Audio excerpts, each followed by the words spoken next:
apa namanya, anak soleh rezeki, itu kan, punya tetangga baik rezeki.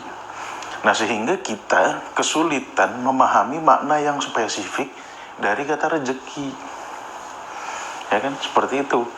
Nah, ini permasalahan juga gitu kalau kita memahami bahasa Arab dengan bahasa Indonesia, gitu ya. Nah, selain itu apa? Yang ketiga, pergeseran makna.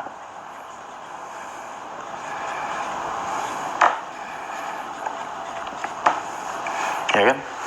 Ada juga ya yang maknanya tuh bergeser. Ya kan, bergeser.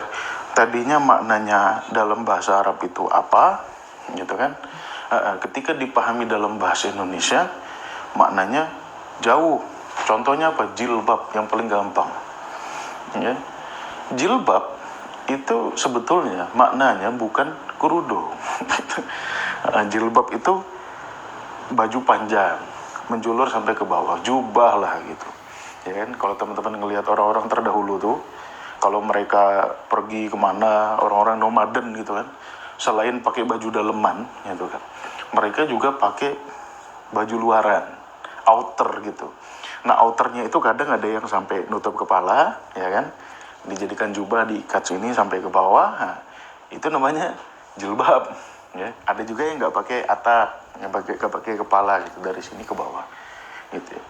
Nah, tapi ketika diterjemahkan dalam bahasa Indonesia, terjemahannya malah menjadi kerudung ya. Kerudung lah, sebetulnya kerudung itu dalam bahasa Arab ada sendiri, khimar, dari kata khomaro gitu ya. Nah, ini kan bergeser ya, makna asalnya itu jubah panjang ya kan. Makanya kalau dilihat ayatnya itu yudnina alaihinna min jalabibina ya, jilbabnya dijulurkan ke bawah, yudnina. Bukan artinya kita pakai jilbab menjulur sampai kaki. Ya bukan gitu. Ya bukan pakai kerudung menjulur sampai kaki, bukan. Ya, jilbab yang dimaksud di ayat itu adalah jubah panjang tadi, outer gitu. Ya kan? Nah, inilah salah satu contoh ya pergeseran makna, ya kan? Pergeseran makna. Nah, yang apa namanya? Yang terakhir ya. Ya.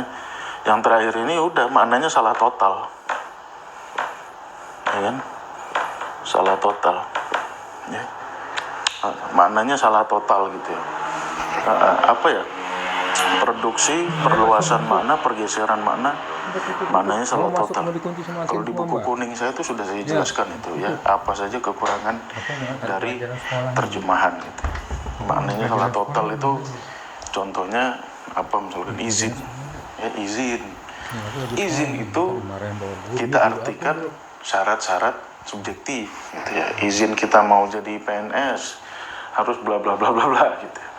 Kita mengartikan izin di ranah subjektif, padahal izin itu ya maknanya syarat-syarat objektif termasuk gitu kan. Contohnya apa? Aku belajar. Kalau mau bikin api harus ada pemantik dan bahan bakar, itu izin. Itu syarat-syarat objektif terjadinya api. Kalau nggak ada itu, nggak terjadi api gitu. Ya kan? Itu makna izin dalam bahasa Arab gitu. Nah, hal ini ya, keempat kelemahan terjemahan ini ya dapat mempengaruhi kualitas kita dalam memahami Al-Quran. Ya kan? Bayangin aja ketika kita memahami Al-Quran melalui terjemahan, ya, kita pasti akan mengalami ini, ya kan? Reduksi makna, maknanya meluas, ya kan? Maknanya geser, bahkan salah total, gitu ya, seperti itu. Nah, makanya teman-teman, kita perlu untuk belajar bahasa Arab. Agar apa? Agar kita memahami Al-Quran dengan tepat, ya, sesuai dengan kaidah bahasa Arab. Emangnya harus dengan kaidah bahasa Arab? Ya minimal dengan kaidah bahasa Arab gitu. Itu minimal. Kenapa ya? Karena Quran juga bilang gitu. Allah juga bilang di surat Asy-Syura ayat 7, inna awhayna ilaika Qur'anan Arabian. Ya, Qur'anan Arabian. Ya. Qur'anan Arabian.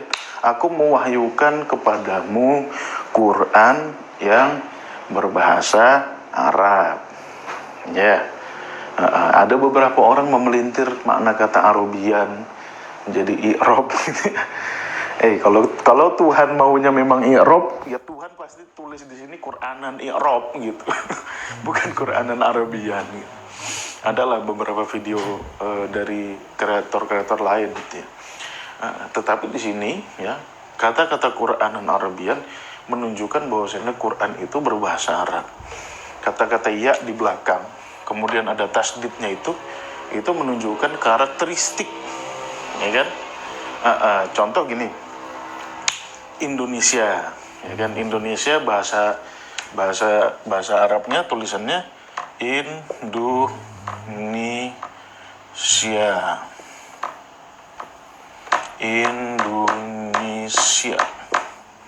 Oke. Indonesia, ya, negara Indonesia ini bahasa Arabnya Indonesia. Tetapi kalau ada orang Indonesia, ya, orang dengan karakteristik atau penduduk di negara Indonesia ini, ya kan, dia disebutnya Indonesiun.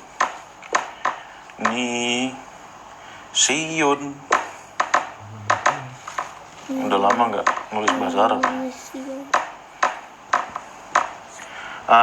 Indonesiun. Ada tambahan ya tasdid. Gitu. Ya kan? Makanan Indonesia misalkan. To'amun Indonesiun gitu. Ya kan? Jadi adanya tasdid dengan ya kan?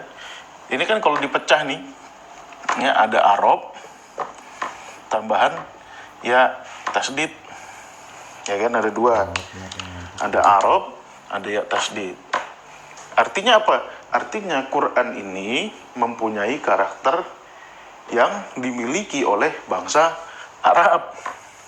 Ya kan? Makanya Allah sebut sebagai Quranan Arabian. Ini bukan Qurani Arab apa sih? Saya aja pusing dengar video itu ya.